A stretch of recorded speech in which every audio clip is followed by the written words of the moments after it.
Today we celebrate the feast of St. Thomas the Apostle. Each year we celebrate this feast. But today I want to reflect on the fact that the disciple Thomas was not with the 12 when Jesus came. The reason tells us that Thomas, one of the 12, called the twin, was not with them when Jesus came. Where did he go to? The evangelist here did not give any account of the whereabouts of Thomas. So whether he knew where he went to or not, none of us knows. But the truth of the matter is that wherever he went to was not of any importance. That's why the account is not taken of that. Obviously, for me, the fact that he was not with them says a lot. So when the line says Thomas, one of the 12 called the twin, was not with them when Jesus came, it means so much. He was not with them physically. He was not with them ideologically. He was not with them in belief. He was not with them in the spirit. So he was not in agreement with them. So how can you see the Lord? I say this because we had other private apparitions of the Lord, for example, to Mary Magdalene, to Peter, even to the two disciples who were on their way to Emmaus. Jesus could have revealed himself to Thomas privately, but he didn't choose to do that. Probably because he went on a mission that did not concern the Lord. Because in the case of Peter, Mary, and they all came to the Lord. Even the two disciples who were on their way to Emmaus, they were discussing about the Lord, about the things that are taking place.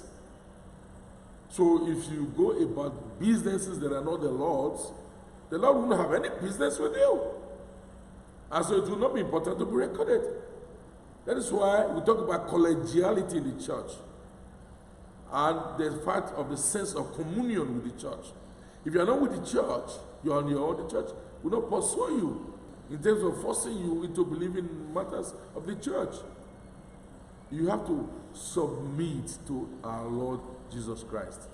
And again, to a very large extent, we see here that salvation is a very personal thing. And the belief in Jesus is very personal. Why do I say so?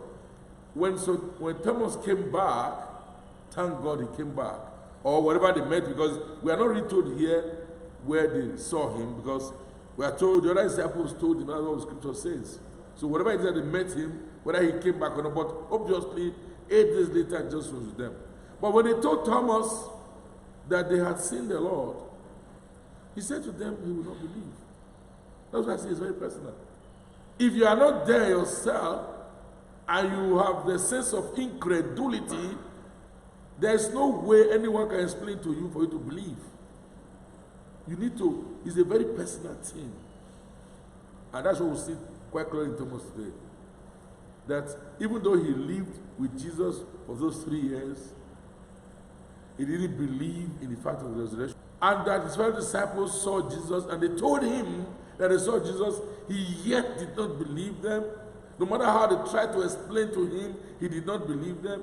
You see, until Jesus came to him personally to explain to him and to satisfy his desires, he refused to believe. So it's a very personal thing. And the same thing with a lot of us, if not all of us. And the fact of salvation being personal is true with all of us. I cannot be saved for my dad, or for my mom, or for my brother, or my sister. They cannot be saved for me. I have to be saved for myself, for my soul. Each person will answer his name before God. That's why the scripture says, walk out your salvation with fear and trembling. Each and every one of us, we have to answer before God. So Thomas said his son today. And also again, to another large extent, Thomas is a blessing to the church. He is, if you like, what you call today an empiricist. Someone who believes in feeling with the senses before you can believe in anything. Want to touch, want to feel before he knows that what is being talked about is true. And because he did that, a lot of us in the church have been saved from the doubt that we would have had, because no one ever saw the Lord, touched him, felt him. Thomas did that for all of us. those of us who still have doubts. But in it all, he also was a source of blessing because of his unbelief, the Lord blessed all those who did not see him and yet believe. But he learned to always be with his disciples. He had to be with them till the Lord came, after they have told him. So listen to those of us who like to miss church. Miss church. You have something you want God to do for you. You want to come and do it for you at home. When you are with one another, you pray together. It just says, where 2 or 3 gather in my name, I am there with them, in their midst. So if you like missing church every time, the day the Lord will come with his gifts and blessings, you may not be there. We need to be with the brethren all the time and persevere in our prayers to be able to receive the blessing of God.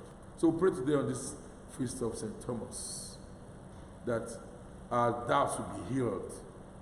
The Lord will grant us the gift of faith so that the blessing that he has pronounced today on those who believe without sin will truly be ours. Through the same Christ our Lord.